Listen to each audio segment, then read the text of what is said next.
আগে আমার সাথে তিনটা বাক্য বলবেন, এরপরে হাদিসটা বলি। পড়েন, আল্লাহু আকবার কাবীরা,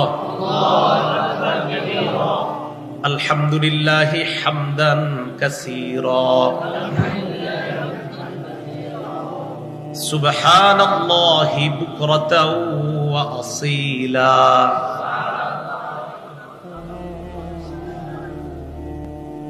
এবার হাদিসটা শুনেন। তিরমিজি শরীফের 3592 নম্বর হাদিস। হাদিসের বর্ণনাকারী আব্দুল্লাহ ইবনে ওমর ইবনুল খাত্তাব রাদিয়াল্লাহু তাআলা আনহুর সন্তান রাদিয়াল্লাহু তাআলা আনহুমা।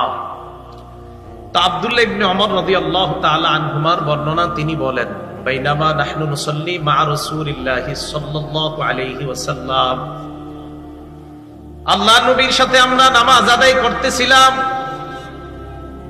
فقال رجل من القوم الله أكبر كبيرا والحمد لله حمدا كثيرا وسبحان الله بكرة وأصيلا। الله أكبر كبيرا, আল্লাহ বড়, একমাত্র আল্লাহই বড়। والحمد لله حمدا كثيرا, সমস্ত প্রশংসা আল্লাহর, প্রশংসা একমাত্র আল্লাহর। সুবহানাল্লাহি বুকরাতাও ওয়া আসীলা, সকাল সন্ধ্যা তাসবিহ পাঠ করি একমাত্র আল্লাহর। এই তিনটা বাক্য এক ব্যক্তি বললেন। আগত একদল নবীর কাছে আসছে, তাদের মধ্য থেকে এক ব্যক্তি এই তিনটা বাক্য বললেন।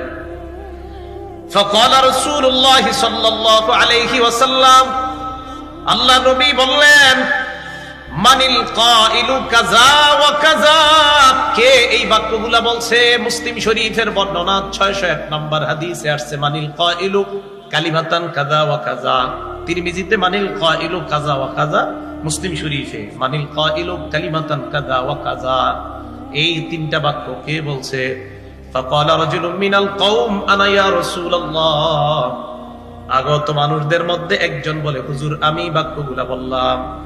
আল্লাহ নবী বলেন, আজিবতু লাকা, তোমার এই বাক্যগুলা শুনে আমি বড় আশ্চর্যান্বিত হয়ে গেলাম। জানুনি কেন আশ্চর্য হইলাম? তোমার এই তিন বাক্য আরশে পৌঁছার জন্য ফুতিহাত আবওয়াবুস সামা, আল্লাহর আসমানের সবগুলা দরজা খুলে দেওয়া হয়েছে।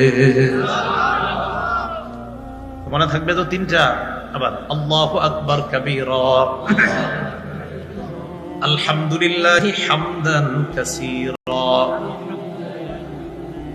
সুবহানাল্লাহি বুকরাতাও ওয়া আসীলা। মনে থাকবে তো ইনশাআল্লাহ?